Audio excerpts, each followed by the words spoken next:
Hello students, this is Ayushi Gaur. Last lecture में हम लोग प्रॉपर्टीज़ लिख रहे थे। प्रॉपर्टी नंबर 4 तक हमने कर लिया था।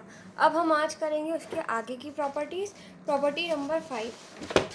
प्रॉपर्टी नंबर 5 का स्टेटमेंट क्या है? If each element of a row और a column of a determinant consists of sum of two or more terms, then the determinant can be expressed as the sum of two or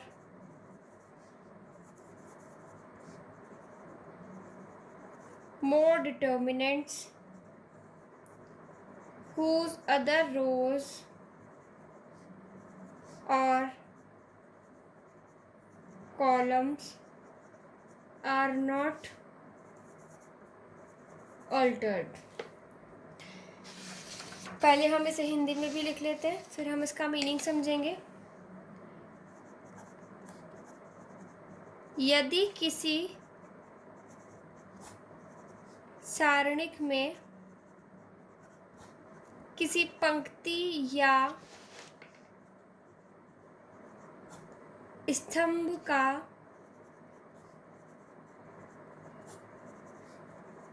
प्रत्येक अवयव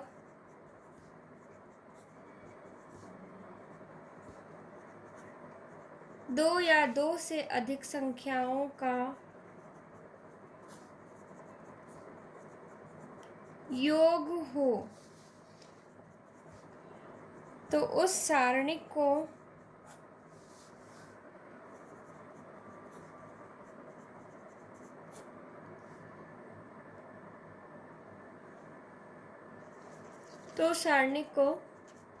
उसी क्रम की दो या दो से अधिक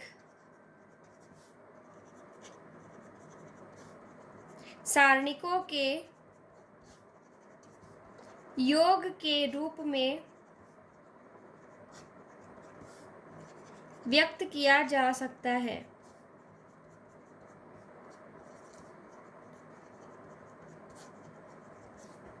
देखिए, ये जो हमारी प्रॉपर्टी है, इसका कहने का मतलब क्या है कि अगर किसी सारणिक में, मान लीजिए हमने एक सारणिक ली है, एक डिटर्मिनेंट लिया है डेल हमने इस तरह से लिया है A1 + D1, A2 + D2, A3 + D3, B1 C1, B2 C2, B3 C3। अगर एक सारणिक हमें इस तरह से दी, एक डिटर्मिनेंट हमें दिया है इस तरह से, तो हम इसे किस तरह से लिख सकते हैं? हम इसे ऐसे भी लिख सकते हैं A1 B1 C1, A2 B2 C2, A3 B3 C3 plus D1 B1 C1, D2 B2 C2, D3 B3 and C3। जैसा कि हमने स्टेटमेंट में पढ़ा था, अगर किसी डिटर्मिनेंट सारणिक में किसी भी रो या किसी भी कॉलम में अगर आपको कोई टर्म्स इस तरह से दो टर्म्स के, टू एलिमेंट्स के योग के रूप में दे रखी है, तो आप उन्हें उसी ऑर्डर की, जैसे 3x3 है तो ये भी 3x3 की है, आपने क्या किया, A + D के लिए बीच में प्लस लगा दिया और A1 D1, A2 D2, A3 D3 और B1 B2 B3 ये तो एज इट इज़ रहेगा। मतलब आपने इसको एक्सपेंड कर दिया, ये और ये आपस में बराबर ही है। तो नेक्स्ट जो हमारा है वो है नंबर 6 प्रॉपर्टी। नंबर 6 प्रॉपर्टी क्या कहती है? इसमें क्या है? If each element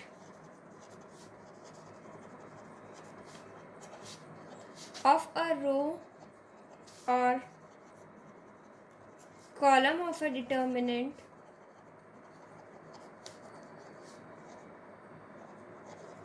be added the equimultiples of the corresponding elements of one or more rows or columns, the value of the determinant remains unchanged.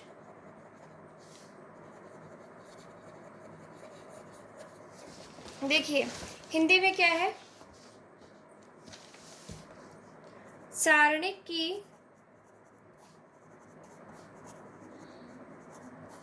किसी पंक्ति या स्तंभ के प्रत्येक अवयव में किसी अन्य पंक्ति या स्तंभ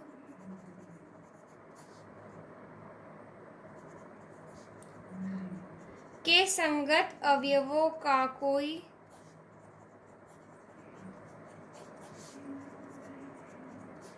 अचर गुणज जोड़ने या घटाने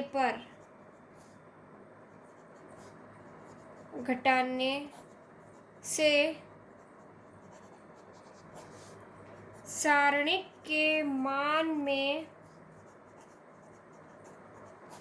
परिवर्तन नहीं होता है। देखिए इसका मतलब ये है कि अगर कोई आपको डिटर्मिनेंट दे रखा है, उसमें आपने किसी भी रो या किसी भी कॉलम में दूसरे किसी रो या किसी कॉलम को एक कांस्टेंट नंबर से गुणा करके अगर जोड़ दिया है, तो आपकी जो डिटर्मिनेंट है उसकी वैल्यू पर कोई फ़र्क नहीं पड़ता है। जैसे कि हमने मान लिया एक डिटर्मिनेंट आपको दे रखा है, एक सारणिक आपको दे रखी है A1 B1 A2 B2, ठीक है। अब हमने क्या किया है, डेल डैश एक ऐसी सारणिक है जो कि इस सारणिक के दूसरे कॉलम को K से गुणा कर C1 में कॉलम 1 में जोड़ने पर प्राप्त होती है। हमने क्या किया है, A1 में जोड़ दिया किसको, K इंटू B1, A2 में हमने जोड़ दिया K इंटू B2, और B1 B2 ऐसा ही है क्योंकि हमें क्वेश्चन में इस प्रॉपर्टी में ही बोला है कि सारणिक की किसी पंक्ति या स्तंभ के प्रत्येक अवयव में किसी अन्य पंक्ति या स्तंभ के संगत अवयवों का कोई गुणज जोड़ने पर। तो हमने क्या किया, इस डिटर्मिनेंट की फर्स्ट कॉलम में दूसरे कॉलम का एक अचर गुणन, मतलब एक इक्विमल्टीपल,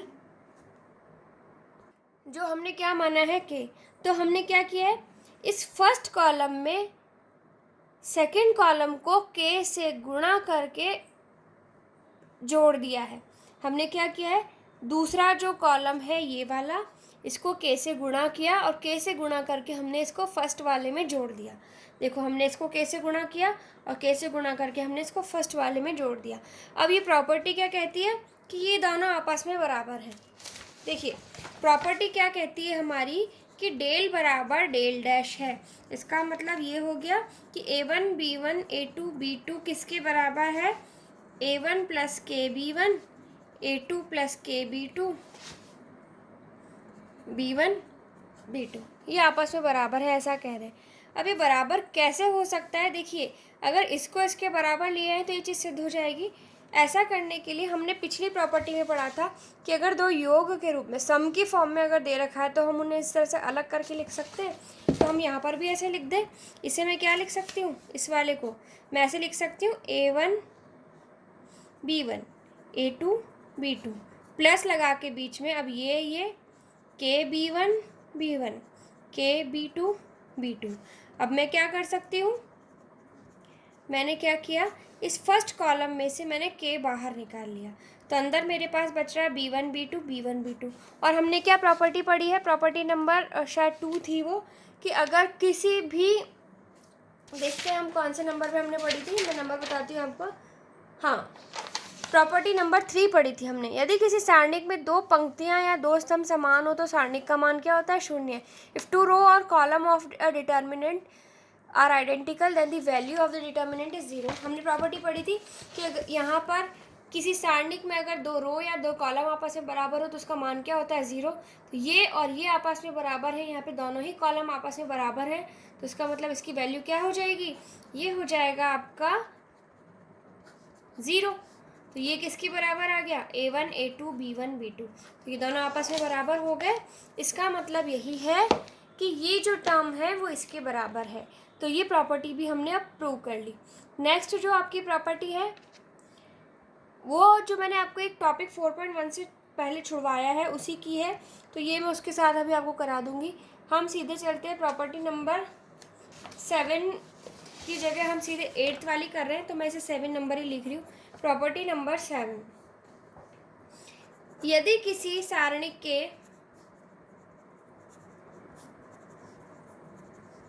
किसी पंक्ति अथवा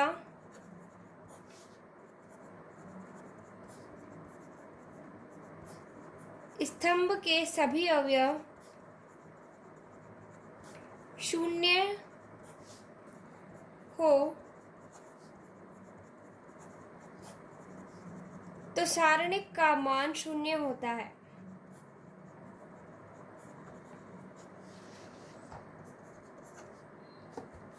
इंग्लिश में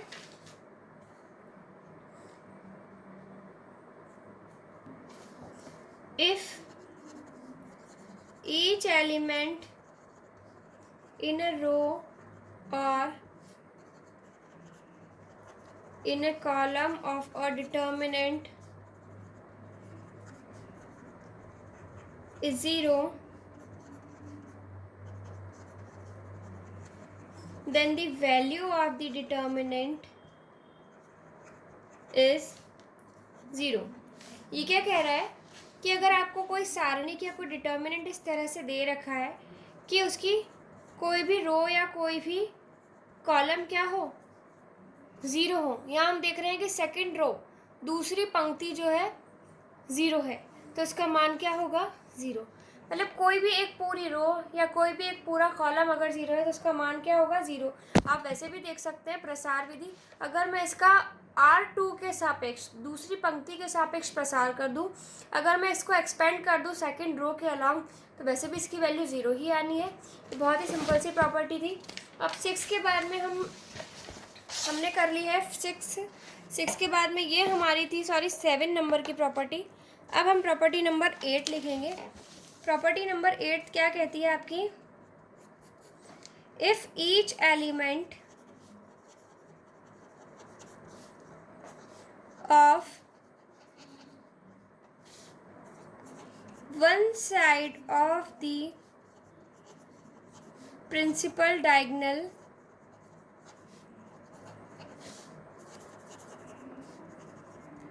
of a determinant is zero,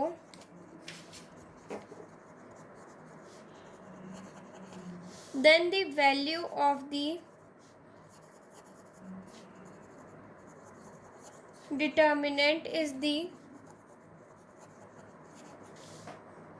product of the diagonal elements। Hindi में क्या है?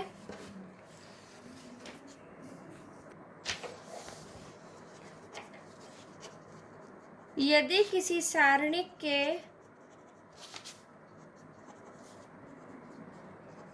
मुख्य विकर्ण के एक ओर के सभी अवयव शून्य हो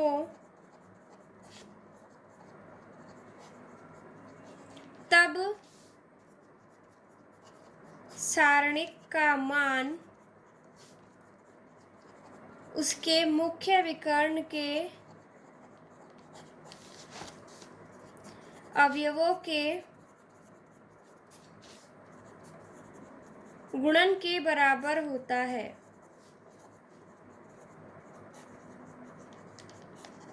जैसे कि एक एग्जाम्पल लेते हैं हम, अगर मैंने एक सारणिक आपको दी है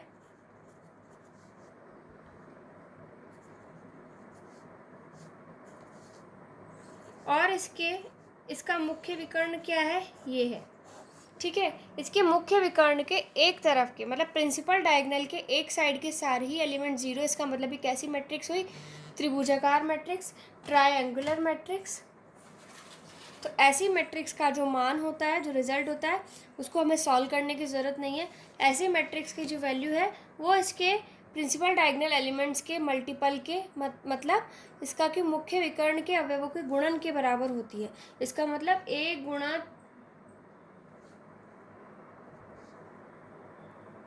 3 गुणा 6, मतलब इसका आंसर क्या हो जाएगा आपका 18।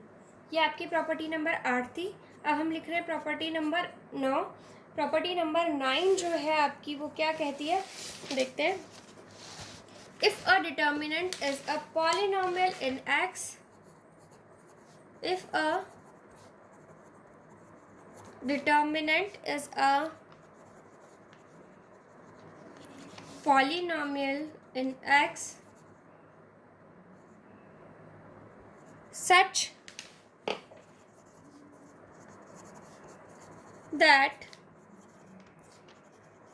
its value is 0 for x is equals to a, then x minus a is a factor of that determinant. Hindi में हम लिखेंगे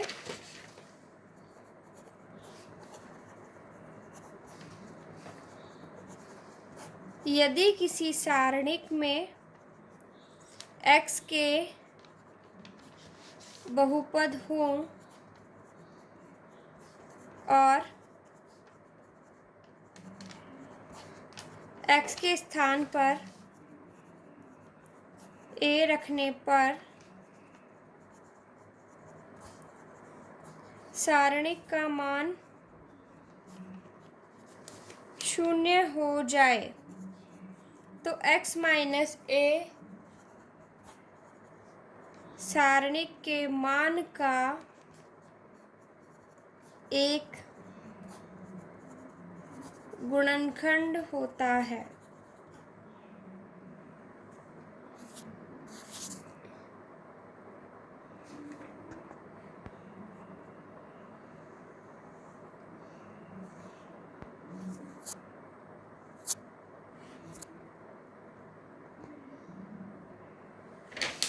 इसका मतलब क्या है, देखते हैं। देखिए, अगर एक डिटर्मिनेंट है, जैसे कि मान लीजिए आपको एक सारणिक दे रखी है इस तरह से, ये मैं आपका बुक का एग्जांपल ले रही हूँ, 1a स्क्वायर 1b स्क्वायर। अगर आपको ये जो सारणिक है ये बहुपद के रूप में पॉलिनोमियल की फॉर्म में दे रखी है, तो अगर आप यहाँ पर x की जगह पर a या x की जगह पर मान लीजिए आपने b रखा, मान लो मैंने x की जगह a रखा, तो x की जगह a रखते ही 1a स्क्वायर 1a स्क्वायर ये क्या हो जाएगी, दोनों ही पंक्तियाँ एक समान हो जाएगी। तो इस सारणिक का मान क्या हो जाएगा, 0 हो जाएगा, क्योंकि हमने प्रॉपर्टी पढ़ी है कि किसी भी सारणिक में 2 पंक्ति अथवा 2 अगर रो आइडेंटिकल हो, बिल्कुल समान हो, तो उसका मान क्या हो जाता है, 0 हो जाता है। तो उस प्रॉपर्टी से इसकी वैल्यू क्या हो जाएगी, 0 हो जाएगी। देखो, एक बहुपद है इस डिटर्मिनेंट में, इस सारणिक में, x बराबर a रखने पर इस सारणिक का मान क्या हो रहा है, 0 हो रहा है। इसका मतलब क्या हो गया कि x माइनस a जो है एक गुणनखंड होगा किसका, इस सारणिक से जो मान आएगा, इस डिटर्मिनेंट की जो वैल्यू आएगी उसका एक फैक्टर x माइनस a होगा। मान लो मैंने x बराबर b रखा, अगर मैं यहाँ b रखती हूँ तो ये वाली रो और ये वाली रो एक जैसी हो जाएगी, तो भी सारणिक का मान इस डिटर्मिनेंट की वैल्यू 0 हो जाएगी। इसका मतलब x माइनस b जो है वो भी इस डिटर्मिनेंट का एक फैक्टर होगा। बस यही प्रॉपर्टी जो है आपकी कहना चाह रही थी। अब मैं आपको लिखवाने वाली हूँ एक लास्ट कंसेप्ट, उसके बाद में हम चलेंगे क्वेश्चंस पे। जो लास्ट कंसेप्ट है आपकी बुक का है, और उस बुक के जो मैंने 4.1 से पहले छुड़वाया था, और आपकी बुक की ये जो प्रॉपर्टी नंबर 7 है, ये दोनों मैं आपको एक साथ ही करा रही हूँ। इसे ऐसे नोट आप लोग लिखेंगे। चलिए स्टार्ट करते हैं। ये बहुत ही इम्पॉर्टेंट नोट है जो मैं आपको लिखवा रही हूँ। देखिए, हमने माना कि डेल बराबर है A11, A12, A13, A21, A22, A23, A31, A32, A33। अब मैं क्या कर रही हूँ, इसका R1 के सापेक्ष प्रसार कर रही हूँ। I am expanding it along R1।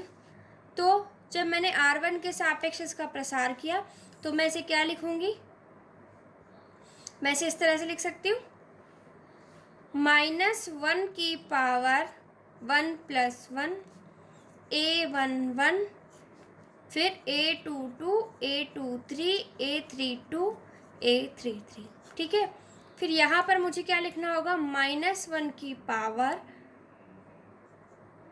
1 + 2 A12, फिर यहाँ क्या लिखना होगा, इस रो इस कॉलम को छोड़ देंगे तो A21, A23, A31, A33। फिर अब मुझे क्या लिखना होगा, A13 के लिए -1 की पावर 1 + 3 A13। अब A13 लिया है तो इसके सापेक्ष रो और कॉलम को जब मैं हटा दूंगी, A21, A22, A31, A32, तो डेल क्या हो जाएगा, बराबर हो जाएगा। अब देखिए मैं इसे क्या लिख सकती हूँ, A11 -1 की पावर 1 + 1। मैं इसे -1 की पावर 2 है तो +1 नहीं लिख रही हूँ, उसका कारण बताऊंगी आपको। अब देखिए हमने कोफैक्टर्स पढ़ लिया है, हमने माइनर्स भी पढ़ लिया है, हमने क्या पढ़ा है, उपसारणिक पढ़ी है हमने और सहखंड पढ़े हैं। इसे हम क्या कहते हैं, उपसारणिक। ये क्या कहलाती है आपकी, उपसारणिक। इसे हम क्या कहते हैं, माइनर्स। तो ये माइनर किसका है, A11 का है। इसका मतलब हम इसे किससे लिखेंगे, M11। देखिए मैंने आपको पीछे पढ़ाई थी ये चीज़, मैं फिर से आपको रिवाइज करवा देती हूँ एक बार। उपसारणिक, लघु सारणिक, ये हमने पढ़ा था यहाँ पर। माइनर्स को हम किससे लिखते हैं, AIJ से लिखते हैं। एंड कोफैक्टर्स को हम किससे लिखते हैं, FIJ से लिखते हैं। ठीक है, तो जो माइनर्स हैं आपके, ये सॉरी CBSE की बुक में इसे MIJ बोलते हैं क्योंकि माइनर्स, इसलिए मैंने M लिख दिया। आपकी बुक के हिसाब से हम इसे क्या लिखेंगे, AIJ, क्योंकि उपसारणिक को हम क्या लिखते हैं, A से रिप्रेजेंट करते हैं। माइनर्स को हम लिखते हैं क्या, AIJ। फिर से आपको पीछे दिखाती हूँ मैं, देखिए ये चीज़ मैंने आपको लिखवाई है। उपसारणिक को हम किससे रिप्रेजेंट करते हैं, AIJ से। और कोफैक्टर, सहखंड को हम किससे रिप्रेजेंट करते हैं, FIJ से। अब देखिए हमने रिलेशन क्या पढ़ा था, FIJ बराबर -1 की power I + J AIJ, cofactor बराबर -1 की power I + J into minors. ठीक है, तो अब हम इसे क्या लिख सकते हैं, मैंने इस A12 को आगे लिख दिया, -1 की पावर 1 + 2।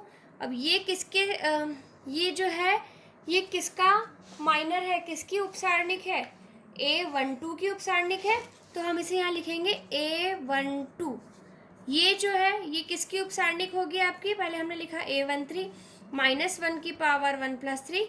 मैंने कुछ नहीं किया है इस स्टेप में, इन दोनों का ऑर्डर बदल दिया, इसको आगे इसको पीछे लिख दिया। देखो इसको आगे इसको पीछे लिख दिया।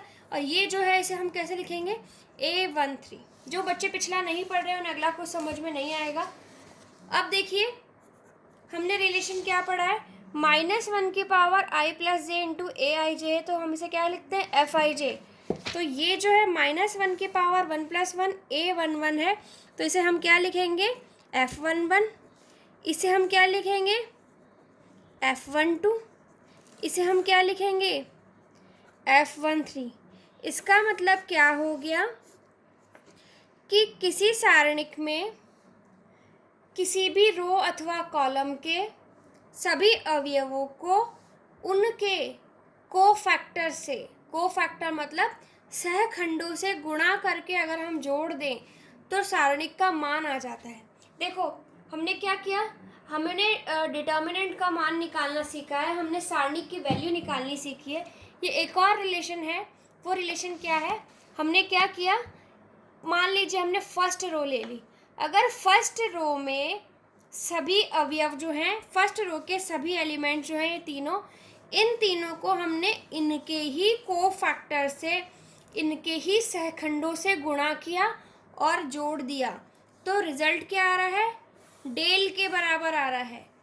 लेकिन अब आपके माइंड में ये क्वेश्चन आना चाहिए कि मान लीजिए मैंने फर्स्ट रो के अवयव लिए हैं, फर्स्ट रो के एलिमेंट लिए हैं, अभी तो हमने इसी के ही सहखंडों से, हमने क्या किया, इसी के कोफैक्टर से, मतलब A11 है तो उसको उसी के कोफैक्टर से, A12 है तो उसको उसी के कोफैक्टर से गुणा किया है, तब तो इसका मान जो है वो सारणिक के मान के बराबर आ रहा है। लेकिन हमारे माइंड में क्वेश्चन अब ये आना चाहिए कि मान लीजिए अगर मैंने फर्स्ट रो के सभी अवयव ले लिए, ठीक है, जब मैंने फर्स्ट रो के सभी अवयव ले लिए हैं और मैं इसको इसी के कोफैक्टर से, इसी के सहखंडों से गुणा ना करके किसी दूसरी रो के सहखंडों से गुणा करूँगी तो रिजल्ट क्या होगा। तो देखिए, अगर मान लीजिए मैंने फर्स्ट रो के अवयवों को, मतलब पहली पंक्ति के ये जो अवयव हैं इनको, अभी तक तो इन्हीं के सहखंडों से, इन्हीं के कोफैक्टर से गुणा किया था, अब मैं इससे नहीं कर रही हूँ, अब मैं क्या कर रही हूँ, इसको थर्ड रो वाले से कर रही हूँ। तो A31 है तो इसका सहखंड, इसके कोफैक्टर क्या हो जाएंगे, कैपिटल A31, मैंने क्या किया, सॉरी कैपिटल F31, तो ये क्या बन गया, मैंने क्या किया, फर्स्ट रो के एलिमेंट्स को थर्ड रो के कोफैक्टर से गुणा कर दिया, तो ये मेरा क्या बन रहा है, F32 F33, ये क्या आएगा, इसका रिजल्ट आएगा हमेशा 0। इसका मतलब ये दो प्रॉपर्टी है, आपकी बुक में प्रॉपर्टी के फॉर्म में दे रखा है ये। अब हमने क्या किया, अगर किसी रो या किसी कॉलम के अवयवों को किसी दूसरी रो या दूसरे कॉलम के कोफैक्टर या सहखंड से गुणा करके जोड़ें तो हमेशा रिजल्ट 0 ही रहेगा। मैंने यहाँ पे तीसरी रो ली है, आप चाहे तो दूसरी रो भी ले लेंगे तो भी रिजल्ट क्या आएगा, 0 ही आएगा। आपकी मैट्रिक्स में डिटर्मिनेंट की वैल्यू, सारणिक का मान सिर्फ तभी मिल सकता है जबकि आपने जो रो या जो भी कॉलम लिया है आप उसको उसी के सहखंडों से, मतलब कि सारे एलिमेंट्स को आप उन्हीं के कोफैक्टर से अगर मल्टीप्लाई करके ऐड करेंगे तो ये जो वैल्यू आएगी वो डिटर्मिनेंट की वैल्यू के बराबर आएगी। लेकिन अगर आपने क्या किया कि एलिमेंट तो, अवयव तो किसी दूसरी रो के ले लिए और सहखंड किसी दूसरी, मतलब कोफैक्टर किसी दूसरी रो के ले लिए या दूसरे कॉलम के ले लिए, तो ऐसे में रिजल्ट हमेशा क्या आएगा, आपका 0 आएगा। ये आपको हमेशा ध्यान रखना है, बहुत ही इम्पॉर्टेंट चीज़ है ये, क्योंकि कई क्वेश्चन में डायरेक्ट इसी से ही आपका आंसर निकल सकता है, ठीक है। तो ये आपको ध्यान रखना है। इसका एक छोटा सा प्रूफ भी है, वो प्रूफ मैं आपको कल करके और भी अच्छे से समझा दूंगी। तब तक आप लोग ये प्रॉपर्टीज़ लिखिए, क्योंकि प्रॉपर्टीज़ हमारी ख़त्म हो चुकी है।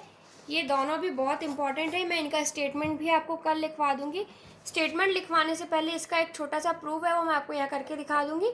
फिर इनको एज ए लैंग्वेज हम भाषा में इसको प्रॉपर्टी एक गुणधर्म के रूप में भी लिख लेंगे। उसके बाद हम स्टार्ट करेंगे हमारे एग्जाम्पल्स एंड एक्सरसाइज। आप लोगों में से सभी बच्चे जो सीरियसली पढ़ रहे हैं वो अपने क्वेश्चंस ट्राई करना स्टार्ट कर सकते हैं। एटलीस्ट आप लोग एग्जाम्पल्स कोशिश करेंगे तो आपको आ जाएंगे। तब तक के लिए थैंक यू स्टूडेंट्स।